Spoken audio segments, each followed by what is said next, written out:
Heart Radio. I'm Annette McCoy. Joining me this morning is Marnie Perna. And we're going to have lots of fun because we're talking about, how do we have joy and laughter and fun in our lives, and how do we create it for ourselves and for others?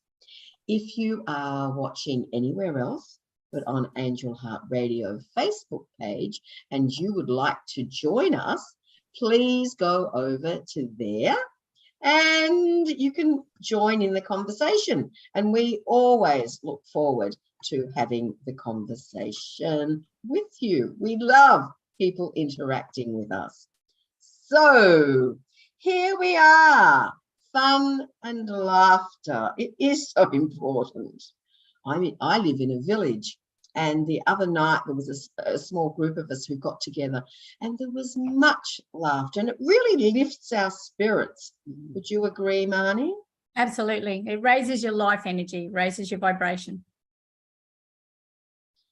And so sometimes we can get sort of stuck in a life and we don't even realize that we're stuck. We might not, until we think, have I laughed today? Or have I been a little down in the dumps? I know one idea is to, if we're feeling a little low, to put on a comedy or to read a joke book. The other day, a friend sent me a compilation via email of funny, it was titled Cute something or other, but they were so funny. It really, oh boy, it was a really good laugh. And I thought, I could pass these on and give other people a bit of a laugh at the same time. We're so blessed nowadays with Google and the internet and things like that, that we can share those kind of things. Because, a couple of decades ago, you would have had to post it to someone, which lost a bit of the time value.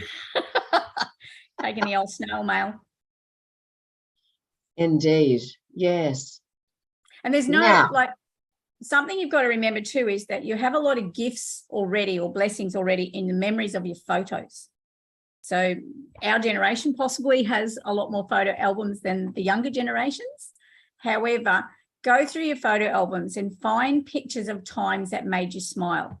And I encourage people to take them out of their albums, because the only thing that will happen to those albums is your family will have to sort through them when you're left.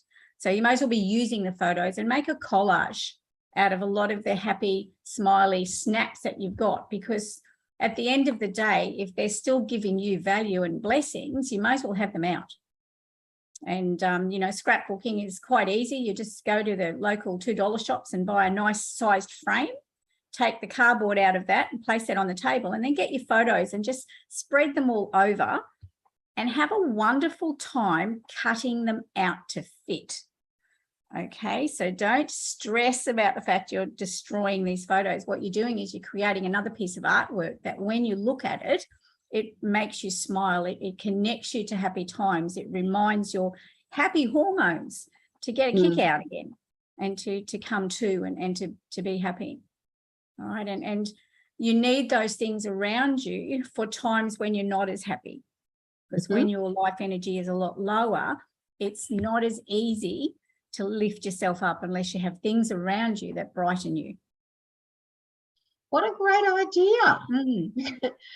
We've just been going through my mum's place and there are so many photos. And the thing is, they were probably doubles anyway that we had sent. Yeah. Because back then you got 2 sets done every time you had a photo to develop. What we did for my mum, when my parents left their house and moved into the granny flat, they were living in a normal sized 3-bedroom home, right? So, and being grandparents, had lots of photos of grandchildren and stuff. But she didn't have the same potential to put photos around everywhere. So didn't have as many shelves or cupboards or walls or anything. So my daughter and I actually made mum a compilation of all the grandchildren's photos that she had all around the place and put them. We got a really big frame. So it would have been a, probably in old fashioned terms, 3 foot by 3 foot frame. But again, it wasn't that expensive, but it was quite heavy. But it took the number of photos, and the grandchildren we made that up for her, and she had that sitting behind her in the granny flat. So she still had her photos there. The old photo frames were given to Lifeline, so they got a new life as well. And the grandchildren would come to the granny flat and they'd check out the photos to find them. And apparently we left one of them out because Mum mustn't have had small photos of this lad. he would always come and say, well, I'm not in the wall. Yeah. So, but it was such an easy way to use what we already had. Right. Yes. And how practical to have the photos out rather than stuffed in a container. Yeah. Because you think you're going to get them out, but you don't get them out. You do when you've got to look for something. I wonder if we got a photo of such and such, and then you get them out and look through them. And I've still got bags of my mum's photo albums that I haven't done anything with because Dad didn't want them. So he left them all with me. So, and a lot of those are Mum's generation photos. So I probably should do a similar kind of thing, is make a generational picture to put on the wall as well. Because Mum was the matriarch and Dad's the patriarch, but there's not a lot left beneath. So who wants them? You know, what do you do with these old photos? Yeah. I'd like to welcome Julie Kiss to our session. Well done, Julie. I do believe Julie's in New York, like the state. Well done, you. New York. I love being an international speaker, Julie.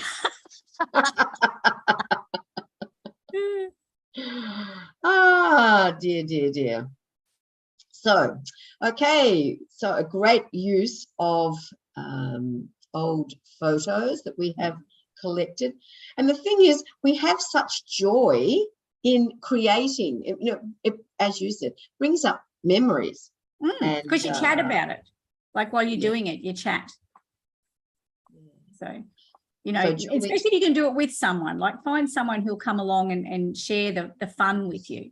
So if you don't want to do it on your own. But as I said, one of the real blessings is being able to, without guilt, cut around all these photos and create all these lovely shapes and stuff that you can then put on your big photo. What are they called? They're collages, aren't they, when you have a group of photos all put together?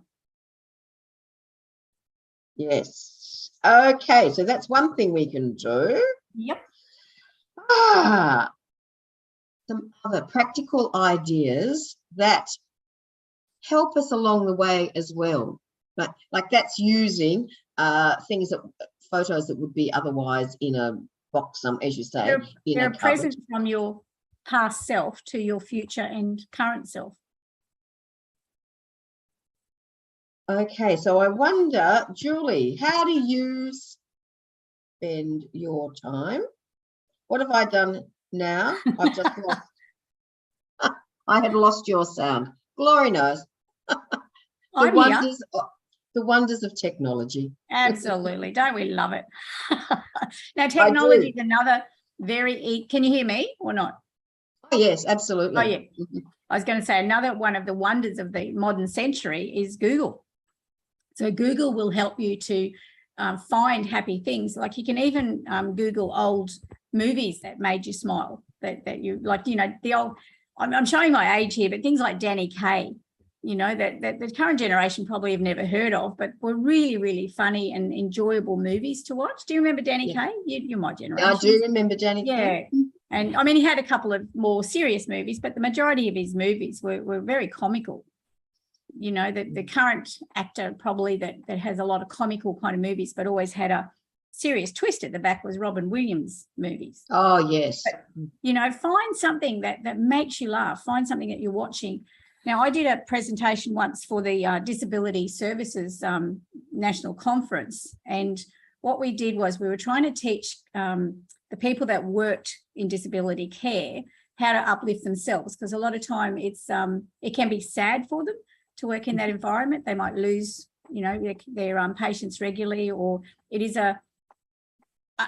I use the word harder, but it's harder on your emotions sometimes to work in that field because of the effort you've got to put into it. And we shared, girlfriend and I did the workshop, and we shared Laughing Man on the Train. So if you have never seen that, Google YouTube laughing man on a train, and just that expression will find you this little video clip. And I think it's set in possibly Russia or something like that. But this man gets on a train. He's a big burly man, and you get on the train and it's a busy work day, so no one's talking to anyone. They're either on their phones or reading a book, and everyone's very serious. And this man starts to giggle, and he giggles and he giggles and he giggles until it's a full-blown belly laugh.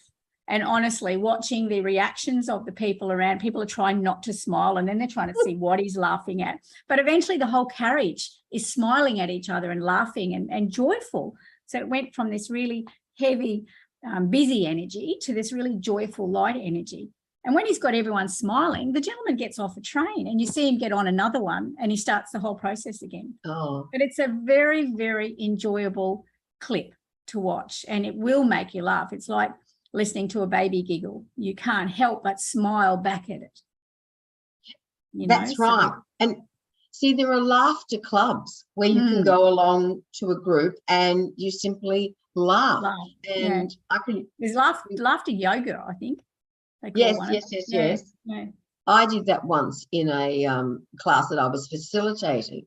And once people get over that initial, I feel silly. I'm not doing that.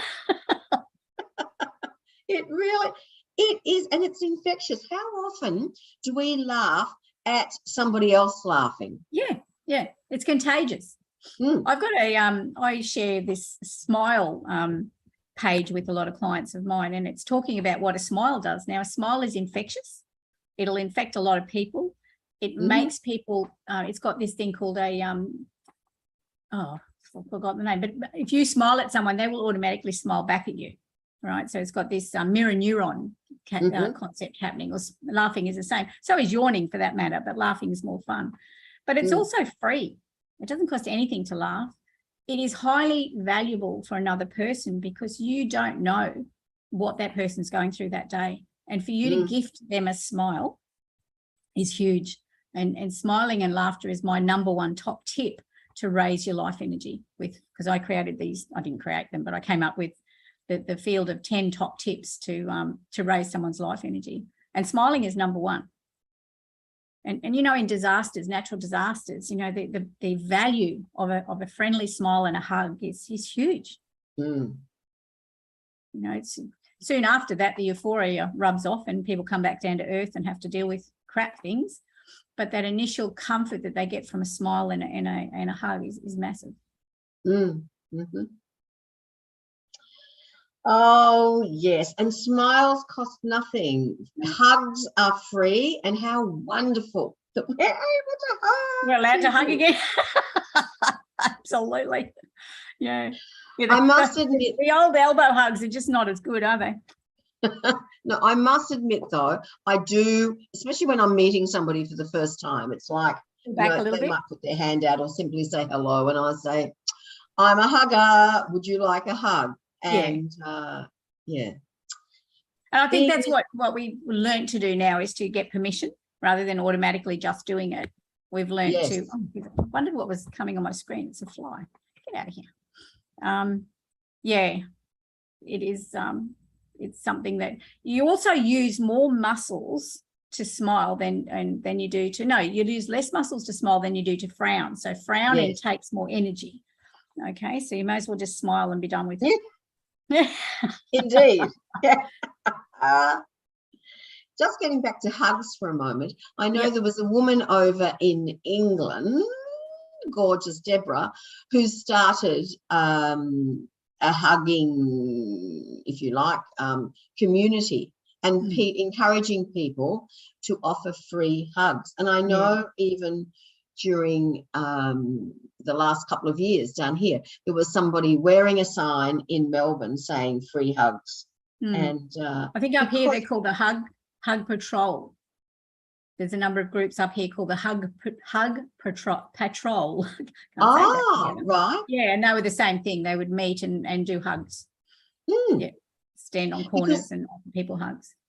Just lately, I know I've when people have, like I've walked into somebody's house and I need a hug. And it just makes us feel so much better. It's just I shared during those couple of years where life was a little bit more challenging.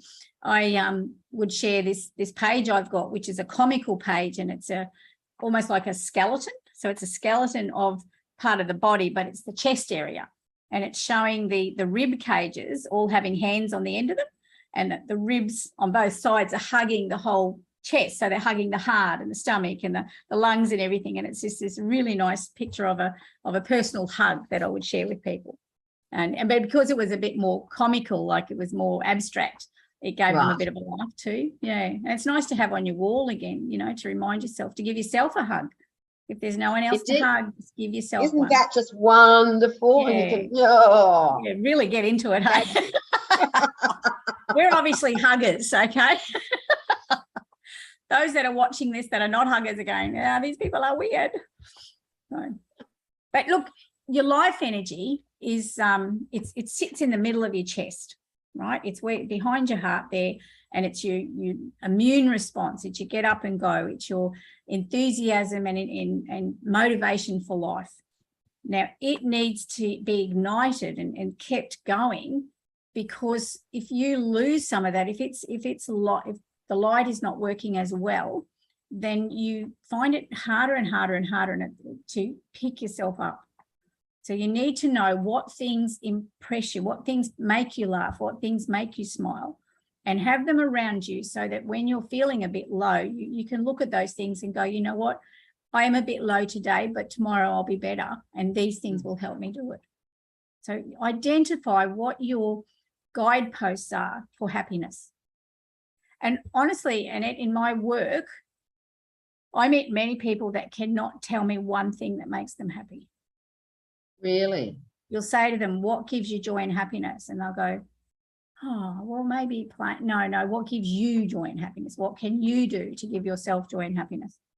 And very few people, when they're really, really stressed or very low, find that a difficult option. Right. Now, I'd like to welcome Erin Gordon to... Hello, Erin. Here.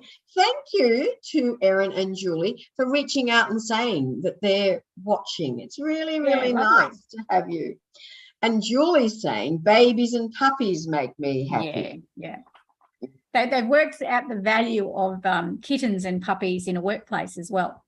That if a workplace is forward-thinking enough to have a creche that at times bring the puppies and kittens in, the work capacity for the workers to work at a better level is a lot higher, because it's touching their happy hormones. It's giving their serotonin and their joy and happiness bubbles are something to do. And you pat them and it's touchy-feely and it's connected. I smile for two reasons. People know that I'm in a village, which is wonderful. And when I first moved in, it was people could bring their pets with them. However, when they passed, that was it. Yeah. Whereas now they've changed the policy. Yay. Because, okay, so they can get another pet. Pets are so important, especially if people are alone. And the other thing is, Marnie, I have a cousin, Debbie, who has been on Angel Heart Radio, and she regularly takes her gorgeous dog into nursing homes. Yeah. Beautiful thing to do. They'll have lost that connection if they're in a place that can't have a pet and they always had one. It's very hard to lose that, and it takes them back to a previous time where there was happiness in their lives. I mean, you see, again, I'll Google. It's very helpful at times, but you see examples of times where people have taken in a country estate, have taken a horse into an aged care centre. And because, a lot of those people grew up with horses. So for them, the feel of the horse, the smell of the horse is huge to bring them back to a bit of joy and happiness. It's all about what makes you as an individual happy. And that's what you've got to identify. And I challenge everyone to identify 5 things that make them personally happy.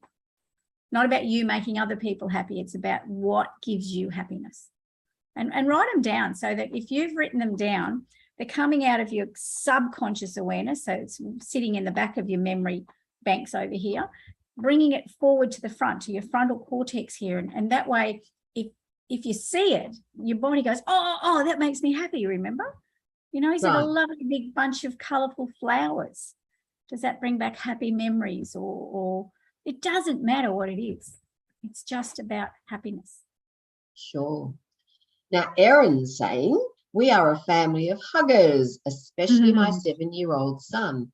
His teacher told me that he always greets her with a huge hug every morning, and that brings her joy. Yeah, exactly. Yeah.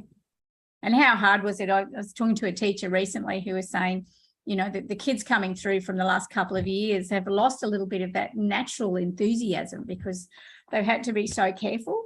And even at their ages, like she teaches preppies, and she was saying even the preps were paranoid about not hugging and not connecting or touching anyone. She said it's having to reintroduce mindful connections rather than fearful non-connections. Yes. And I think we forget that sometimes. We can be mindful and aware without being scared and afraid.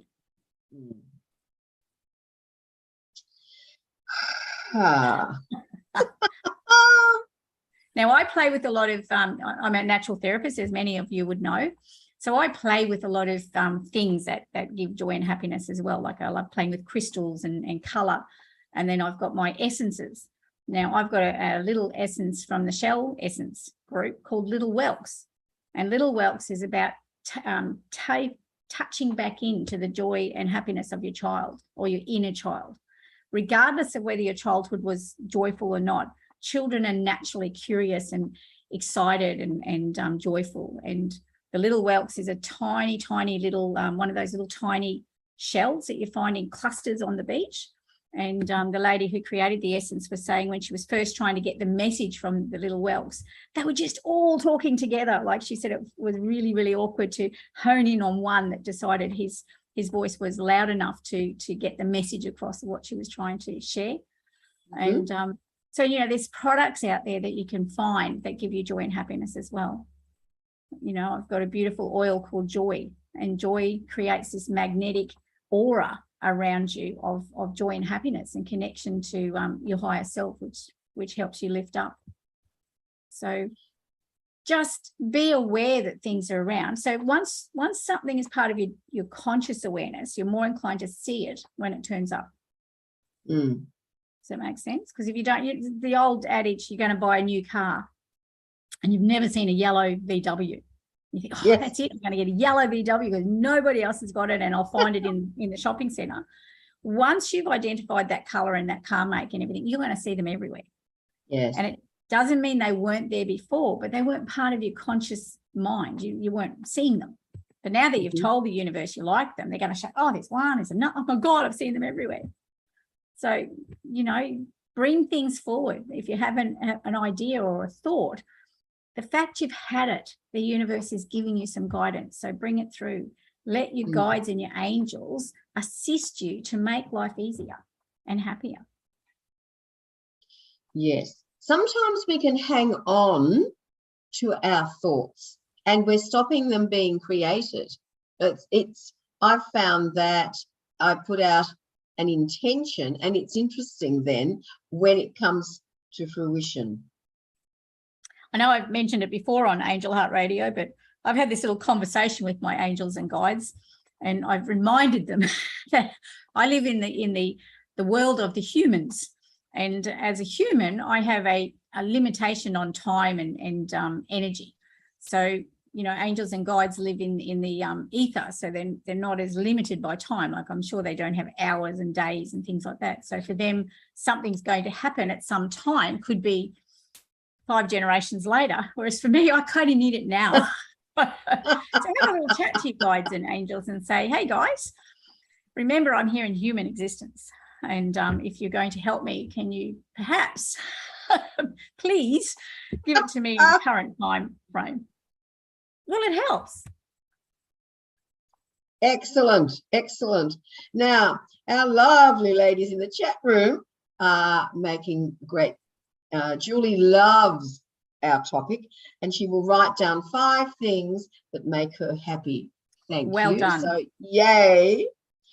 And Erin saying that she picks up an essential oil every morning to put on and to do some mindful breathing. Yeah. Both my kids have now joined that ritual. Yeah. Woo-hoo. My little grandchildren, they'll come and ask me, no, have you got an oil for me or a special oil that I can use? So they one of them gets a little bit of anxiety in a tummy, and I've got this new one called Tummy Guys, and it's made for children, and it happens to come in a roller bottle as well. So we've got the roller bottle now, so she can happily just go and get it. It's not going to hurt her, and she can go and get it, undo it, and roll it on a tummy, and it's almost an instant for her relief, for her bit of anxiety, which is just great. No medication. The only thing you have to be aware of is some of the oils have astringent. So this particular oil has a bit of peppermint in it. So I was really pleased when it came in a roller bottle, because when she used to put in her hand, she just had to be mindful to go and wash her hands well, because otherwise if she touched her eyes, it could burn her eyes a little bit. So, you know, there's things you still have to do, but the oils are huge, and oils touch base with your olfactory senses. Now, all that means is it's your sense of smell. So your sense of smell is usually your highest sense for memory triggers. So the sense of a smell that makes you laugh or smile or feel loved is an instant recall to that experience. So a lot of people will connect to the smell of a baking apple pie to their grandparents, if their grandparents were cooks, because it brings forward the memory of grandma's apple pie. So when you're feeling a bit low and you have connected to an oil or a smell or something of anything, but oils in particular, remember that is your gift to the future. So go and smell that oil and remember that that's a positive aspect to the low. So what you're doing is you're creating a trigger of a higher energy for something from a low experience. All right. And it can work a little bit the same with the smell of a negative experience. So you need to implant or transplant the negative experience with something joyful. You can't change what's been, but you can say, however, I choose happiness or I choose survival, and this is my smell of survival. But make it a stronger smell than the one you had before, because the body has this memory storage, right? So the smell of the negative experience is part of your danger alert. So if you smell that again, you know to be on alert. But you also need to be able to know not to sit in that alert to, you know, well, is it the same or is it just similar? Do I need to get out of there, or can I move forward and think of that other smell? Cool. Now we have Kamal joining us from Pakistan. Oh my God, all these people. Hello, Kamal. How wonderful. Yes, I know. And she lifting our spirits. It's absolutely wonderful. Before we did this on visual, we used to have it on the radio, and it was lovely when people would ring up and talk to us. Yes, yes. I was only thinking of that the other day, how we started out on Blog Talk Radio, and yes, people would ring in. Now it's a case of people can see us. They have to write. If we kept our signal. I actually got a Facebook reminder the other day that it was 13 years since my first show. Really? Yeah, yeah. I thought it was 12. Well, it was a reminder from 13 years ago that said, and I was getting ready to do my very first show. Wow. Because 2009, I worked out, was when I started. Because that's a good old Facebook. It reminds us, which is really, really good. Yeah, well, that's 13 years. Yes, it is. 2009 to now. Yeah. Yes. Because it was just a worded one, like there was no picture connected to it, but it just reminded me that I was getting ready to, very excitingly, to talk with Anaya and Annette for our first show. Well, my first show. So the first time I came on. Who would have thought? I mean, that's a long time. Yeah. So. Oh, now Julie's saying, this is about smell. Wow, yes, had a fire in one of our rentals. Thank God no one was hurt. The smell of smoke always brings me back to that horrible day. Yeah, yeah.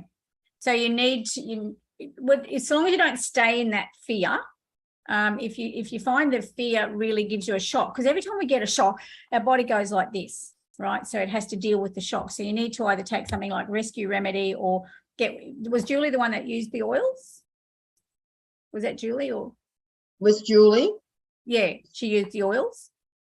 Oh, no, Erin? I thought it was Erin who was using Okay, the all right. oils. So Julie, you just need to find something that you can say, yes, we did have the fire. However, this is, it's okay today. So a fire, especially someone who's come through a fire, the smell of smoke will trigger it straight away. But you need to be able to go, it's okay, I'm safe. And that's the other thing. Use affirmations. You know, we're gifted all these beautiful affirmations from our guides and spirits. And I've come to the realization that we can be too complicated with our affirmations. Yes. And when we go into any, like a fear response or a flight-fight response, the body thinks there's danger. It hasn't quite worked out how bad the danger is. All it's going in this danger alert, and that's what flight-fight is about.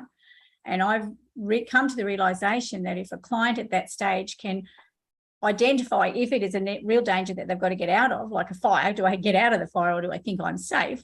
So long as it's not physical danger, let the body know you're safe. And if you also take a step backwards or sideways or just turn slightly so that you're not in exactly the same place on the universe, so where you feel the danger, turn your feet slightly or lift up one leg or just move so that you've created a change in how you're standing, and say to the body, thank you for the reminder, I'm safe. The body will slow down that danger response so that you can think again. Because in flight fight, you immediately go back to your old ways or old response. And sometimes that's not appropriate now. Cool. Julie has said she does use oils. So you might find a nice oil that can replace the fear. Let yourself know that thank you for the reminder, but I'm okay. And see if one of the oils helps you to get that memory trigger in. So it's kind of overlaid a little bit from the fire smell. Or smell a candle burning, which is still a fire, but it's a different smell. Now, Marnie, I believe that you have created a new essence. I have, yes. So we spoke about this before the show came on. I create emotional healing mists, and they're called Connectly for You, and they're generally created for a need. So a client might say, this has shown up, and I think, oh, that's useful. People might like that. So a few of my recent ones was Monster Be Gone. I made for my little granddaughters because they were having a few monsters under cupboards and under beds. So they have their own little bottle of spray that they spray in their room to make them feel safe. And just recently I was encouraged by the universe and my guides to create an essence for those who've lost their pets and their soul connections, because quite often we have a direct soul connection with that animal. And it doesn't matter what the animal is. You know, you can be as attached to a fish or a axolotl as you can to a cat or a dog or a horse or something like that. So I thought, okay, I need to make this connection. And I agonized over the wording because I couldn't work out what to call it. And so when I intuited the oils and stuff, I'm using patchouli as one of the connecting oils, and reading the story of patchouli was all about soul gathering. I went, oh, that's it. So it's all about the soul imprints that you create with your animal. That is your gift later on when they're gone. So you know you can connect with them. So it's just helping to heal some of the hurt and the grief, because it can be very heart-wrenching to lose your pet. And we need to be able to allow ourselves to grieve, but to know that we can connect in with that animal at any time. So I've got a couple of shell essence in it and my essence in it, and it's about knowing that we've been given previous gifts to connect with that pet at a later time when we need to, and allowing them also to cross over the rainbow bridge, because that can be a really hard decision to make. We've recently just lost, so I've been creating this spray, and then we had to make the decision to allow our elderly dog to go play over the rainbow bridge, which as a healer you think, I should be able to help them, but you know you can't, and you know it's time and it's their time, and they do let you know. But this spray can be used by your pet's fur babies as well. So if there's another pet that was connected to that animal, they can feel the loss as greatly as a human can. So you use this spray, and I actually was able to gift a bottle of it to a gentleman we just happened to be talking, and he was here doing some other work. And he said he'd lost his pet, because then we spoke about us losing ours. And then he said, and my dog's grieving as well. And I went, oh, just the thing for you. I didn't have the labels made or anything, so I had to make a new label and type up the message really quickly and give it to him. But it was so nice to be able to gift it to him. And it's, it'll be released very shortly. But I've sort of, people know about it, so people are starting to ask me for it. So, wonderful. Which is lovely. Now, if people are hearing you, seeing you for the first time, or maybe they have seen you before and wish to reach out, of course, your website, www.canique.com. Now, that Canique is, I like the way that you have put in owner of Canique Consultancy. Yes, I thought I'm going to change my little face here. Yeah, I think that's a great idea. So people, if you feel that you can use Marnie's services, please reach out, because as Marnie said, she has oils, she has essences, she has sprays, and you have a book. I do. My book, Creating Calm Amid Chaos. Where is it? Somewhere here. There's one. Oh, probably not the best one, because it's one of my drafts. Look, I even remembered to turn my mirror into the right thing. So that's my book. Lovely. And of course, yes, it's available in the hard copy, which is wonderful reference. But of course, people can get it as an audio or as an ebook. Absolutely. And I actually this morning received a lovely little message from Authors Republic to say that I've sold a few copies and I was getting a bonus. I'm like, oh, how lovely. Well, very nice. If people are starting to think about Christmas presents, it's a wonderful, practical tool to have. Yeah, and I create gift baskets of hope and healing as well. So I just did one for a business who's trying to create this gentleman's creating a not-for-profit social enterprise, and he was having an online raffle. So I found this gorgeous llama, like a big stuffed llama toy. So it's Calm the Farm kind of thing. And it's got my my book in it, and a voucher, and one of my sprays as well. So lovely. See, that's another creative way of creating our own happiness by sharing with other people. Yeah. Yeah. And it makes people smile. They see the big stuffed toy and go, oh, cute. I used to use stuffed toys a lot for networking events, because I found if people didn't quite know what you did, and like I've been around for a few years now, but kinesiology is starting to be more popular and more well known and sort of used. But when I first started, people go, you're a what? I didn't have a clue. So I felt the gift voucher of your services was not quite as valued, so to speak, as a big stuffed toy. So I'd go, and Woolies and Coles and Big W always sell these great big lovely teddy bears and elephants and all sorts of things, and they're fun, and everyone's got either a granddaughter or a grandchild or someone they can give it to if they choose not to keep it. But it used to create a lot of fun in either wrapping it or people winning it. So again, what gives people pleasure? Think about it and work on that. Yeah, I know at one stage I had a couple of friends who lost loved ones, or in one case it was a pet, but to be able to give them a bear that they could hug, and it doesn't have to be a bear, it can be anything, you know, a cuddly toy. It so that they can wrap their arms around. It's tangible. It's a tangible experience for them. All right, when it's loss is an intangible thing, but it hurts you right in your heart region and your heart chakra. So you need to know what can you uplift your heart chakra with or for to be able to keep moving forward. Because we can't, grief is individual. So people grieve at different rates and times, and there's nothing right or wrong about grieving. But what you need to be aware and mindful of is don't live in the grief forever. Feel the grief, but don't be the grief, because that can be very damaging to your energy field and your health and wellness. So if you're finding yourself unable to find your way out of the fog of grief, seek help, because people can assist you. There's something that someone can do.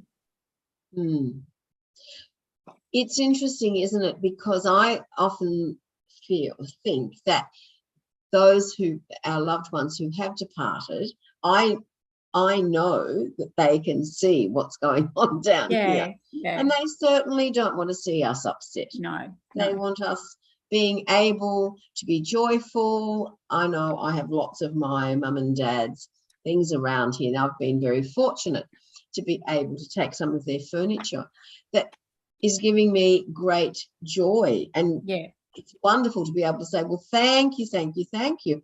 And I'm sure they're delighted to think that their belongings are being used again by myself and my siblings. Absolutely. And you need to, I think one of the things that stops us or keeps us in grief is the fear that we've let people down, or we didn't get to say goodbye, or there was a reason that we unfinished business.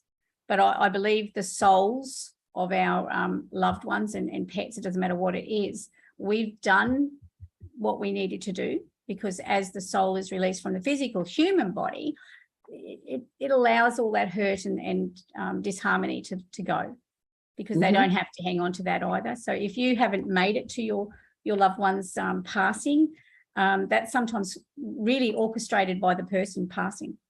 I mean, how many times, because you work a lot in care of the elderly and care of people that are palliative and things like that. And so often you'll hear stories, I was with them 24/7 and I went to the toilet and they passed.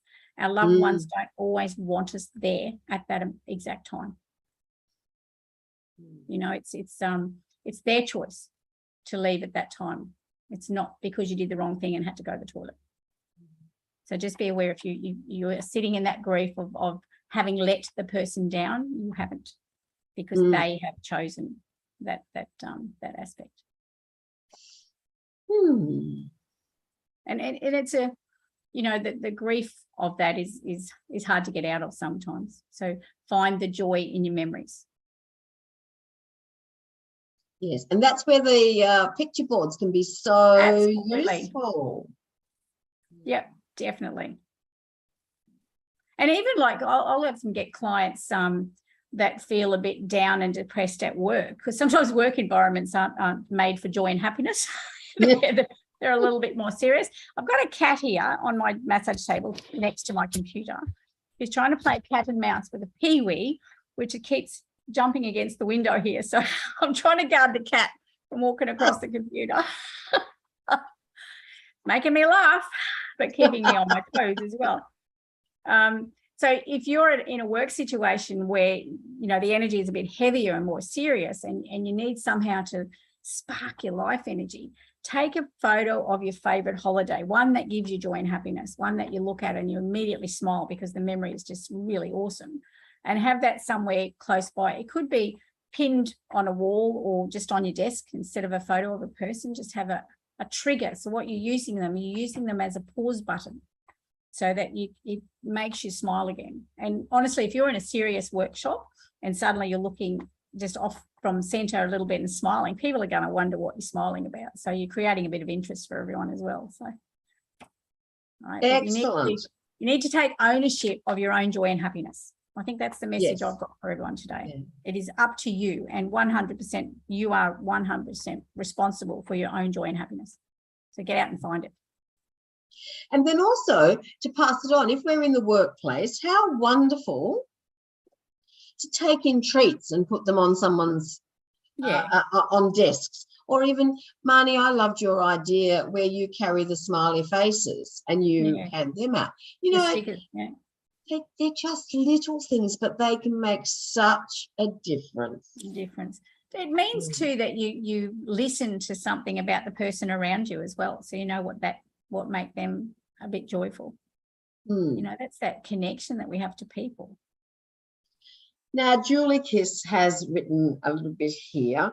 Oh, good. It was so crazy. My 16-year-old poodle passed a few years ago. The next year, at the end of Christmas, I found a stuffed poodle on Clarence at the drugstore a mile from my house. When I looked at the dog's name on the tag, it was the same as my dog, Coco. It blew my mind. What an angel gift that love was. this stuffed animal. I know he sent it to me. Isn't that just beautiful? Yeah, they'll find a way to connect with us. They really will. Mm. And that's what the essence is. It's about connecting again to it, you know, our soul imprint. So how do we get messages to each other? Because people will hear their dog, you know, hear it walking around the house or see it in the corner of there. I know my mum used to see their big black dog. She'd say, oh, Whiskey. Oh, no, he's not here. But she'd see him, you know, and there was their capacity or their ability to come back and give you a bit of uplift in your life. Mm. How lovely, Julie. You have this. Especially with the same name. Reminder. How awesome was that? Okay. I say how awesome to have it with the same name, especially like it's not a common name. No, that's right. How clever. Beautiful, beautiful. Julie, thank you so much for sharing that with us, because it's, I hope, enlightening others, because sometimes we have a closed mind. We might think, oh, what was that sound? We don't tend to extend our thinking to realise that it quite possibly is a loved pet reconnecting with us. Letting us know they're okay, more than okay. And giving us a virtual hug. You know, how uplifting was that for Julie? And if she bought it as well and took it home, it's a tangible, it's a connection straight away. Yes. Yeah. Beautiful, beautiful. Absolutely. And we can teach our children these things as well. Like, you know, they'll grieve as well. They're a little bit, I live in a house, or our home at the moment has our family staying with us as well. So my son and daughter-in-law and 3 little grandchildren. And the middle grandchild, like, we had to warn them that Bullet was getting old, and if people had seen Bullet, he was a Kelpie dog, and if they'd seen him from the back, we would have got reported to the RSPCA, because he had no flesh left on his back, like his legs were, his bones were sticking up everywhere. But if they turned him around and saw his front, he was still really nice and fluffy at the front. So we were very conscious about him, or concerned about him sliding on the tiles, because, you know, a bit elderly, and if they got wet, they were slippery. So we had mats everywhere. But we'd say to the girls, you know, he's an old dog, and old dogs go to heaven eventually, because they get very old. And the day we took him down to the vet, the girls patted him on their way out, and when they came home, he wasn't in his bed. So you know, I'm sitting there full of grief, because, you know, I just cried like, oh, it's just like a tap. And it was heart-wrenching. It was our last family pet sort of thing. And he was such a lovely soul as well, so that you really miss them. And anyhow, the little one said to me, the middle girl said, oh, what happened to him? Well, you kind of have to be truthful as well. So you had to say, oh, you know, he was put to sleep. How was he put to sleep? She was just curious. How did it all happen? She wasn't being maudlin or awful. And then she said, and is he coming home? And we go, oh, no, darling, he might come home with dust, because we had him actually cremated this time. And he'll come home in a box. And then she thought about it for a minute, and she said, how's he going to fit in the box? She wanted to know, how big was the box? Oh, my God. Oh. And the parents are going, Emma. But it was just this curiosity. So they just wanted to know. And you sort of, as an adult, you're thinking, well, how far do I take it? Like, how much information do they need? Or am I being a bit more generalized? And it was just the natural curiosity of children. But it didn't mean they didn't miss him anymore. It's just they needed the more practical understanding of what happened. And then she'd forget. She'd say, where's Bullet? And, oh, that's right, he's in a box. We had a little ceremony and got his ashes, and we've got a lovely guardian angel looking after him and everything. So, you know, it gives them a journey of something different as well. So, but yeah, just kind of had to suck it in and just keep answering these questions. Oh, dear. But so innocent, you know, in their expression as well. Absolutely. So, but, you know, it helped me to laugh about it, which, you know, was something I really needed to be able to do. Yes, it's it can be a really tough time, especially for people who maybe don't have family. Their dogs, absolutely. their pets are their family. Their lifeline, yeah. I was watching, there's shows on TV which are very uplifting that, you know, people don't like a lot of TV. Just watch some of these uplifting shows rather than the depressive and yucky shows. But there's one called The Doghouse. Have you watched that one? No. The Australian, The Doghouse, and it's this it's one of the animal shelters. I think it's in New South Wales, and it's there getting people to come and pick their dogs. So the people come in, for whatever reason, they're ready for another dog. So they try and match them to the right dog, sort of thing. And I didn't see the beginning of the show, but I saw the end bit where they usually meet up with the person that's either taken the dog home or not, for whatever reason. And it was this elderly lady that had obviously had quite a traumatic injury or illness and was wheelchair bound. And she said all she did was sit on her bed and cry. And she went to the shelter, and she's got this little tiny little fluffy Maltese kind of dog that only had one eye. So it was hard to find someone who was willing to take a dog with one eye, sort of thing. And she said, it's just given me a reason to live. I get up now and this lovely little face is looking at me, and he needs me to get up and make him breakfast. And so she has a reason to live. So, you know, what is your reason? And it gave her such joy. She said, he's so happy, he's so delightful, that it makes her smile just thinking about him. What more can you get? It is, yes, but people who live alone, they are just great company. And I've got a girlfriend, and she'll say, Louis is very naughty. Yeah, she's smiling at the same time. She's prepared to go along with that because he's just such great company. And how wonderful that this particular lady is in the position where she can laugh at little things that he might destroy. Like like beds and stuff, cats and beds. They go, yeah. Oh my. Colour's another thing we can use, Annette, that makes us happy. Colour. Certain colours will uplift us, and other colours will downplay our energy. So your favourite colour generally uplifts you because you like it because you like it. So it is an uplifting kind of energy. So a colour that you don't like as much is not one that won't uplift you. Just remember, you need, as in anything, you need balance and harmony.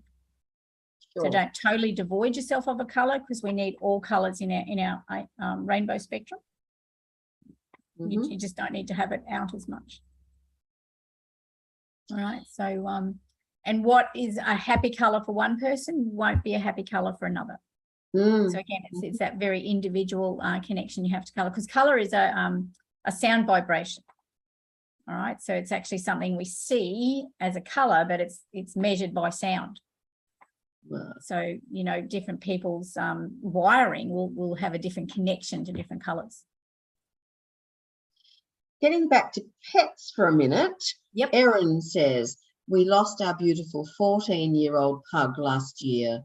She always wore a collar that would jingle. We have that hanging on the coat rack near our front door, and it sometimes jingles at random by itself. We all say, hi, Sadie, when we hear it. Oh, that's beautiful. Yeah. Oh, thank you, Erin, for sharing. Yeah. And how lucky are we when we've had a longevity in our pets? You know, touch wood, most of our pets, well, apart from the very first one that we had as a family, all the others had longevity. So, you know, this dog was 16 and a half, and his sister was 16 and 3/4. So they're big dogs. They're not little tiny dogs. So they've done very well. And that's half the blessing, but it's also half the hardness as well. I think it was Queen Elizabeth who has said, and I thought for a long time, when we're grieving over whatever it might be, the thing is we're grieving because we have loved. Yes. And that's what we have to keep in mind, that, yes, how fortunate that we've had that time together, whether it be a short time or an extended time. Yeah. So my challenge to our listeners is can you remember how much fun it was to jump in puddles? Yes. So if nothing else, will cheer you up. Go and get your good shoes on and go and jump in some puddles and get back to the innocence of the children who find that just wonderful. Yes. And to watch their delight is sometimes enough, isn't it? Oh, absolutely. Or kick the water on the edge of the beach, or skim rocks. You know, think of something. Come up with those 5 things that make you laugh or give you joy and happiness. And if you can't find them, go looking really, really, really hard. And if you really can't find them, reach out. Someone will be able to say, oh, yeah, but what about such and such? You go, oh, didn't think of that. Now, Erin has plenty of puddles forming outside right now. Well, Erin, you know what to do. Absolutely. Oh, dear. Yeah. Because we all laugh because we've all done it. We've all yelled at children for doing the same thing. So. Oh, and I've done the opposite too, been walking along and haven't seen a puddle. Oh, my goodness. Yeah. Yeah. Well, we've come out this morning and the golden Labrador has got yellow all over him, which either means he's found a crayon somewhere that he's had a wonderful chew on, or there's a plant up the back that's got yellow stamens or something, and he's got it all over his face. Oh, really, Hudson? Yeah. Ah, dear. Well, I trust everybody has had a good laugh this morning, and now you're armed with wonderful strategies for when life is a little challenging. Yes. And we have people like Annette in the world who send you lovely parcels of happiness randomly, and you get all these wonderful magazines that you can have fun cutting up and don't get in trouble for. But they've got great pictures and all these little bits and pieces in them. So they always arrive in it. They always turn up in my letterbox. Oh, well, that's fantastic. It is lovely. Julie's saying, what a beautiful show. I truly appreciate you both. Thank you so very much. And Erin, thank you. Been a beautiful show. Well, ladies, you have added to it, and we thank you very, very much for that. And it's always our delight, isn't it, Marnie, to be here. I feel very, very blessed. I always look forward to Thursday mornings. They're fabulous. So yeah. Thank you, everybody. Let's bring the joy and laughter to ourselves and to other people. And may I remind you all that these shows should never replace your legal, medical, nor professional advice, nor your own sound judgment. Hope you've had fun. Let's bring on the love and the fun. I look forward to seeing you again soon. Marnie, enjoy that wedding that is coming along. I will. I think there'll be another show before the wedding, but yes, I will. All right. Oh, yes. Sorry, it's the 19th of next month. Not this month. Yeah. Yes, you've got a few weeks to go. Well, enjoy the lead up. I will certainly do that. Thank you very much. Okay. Much love to us all.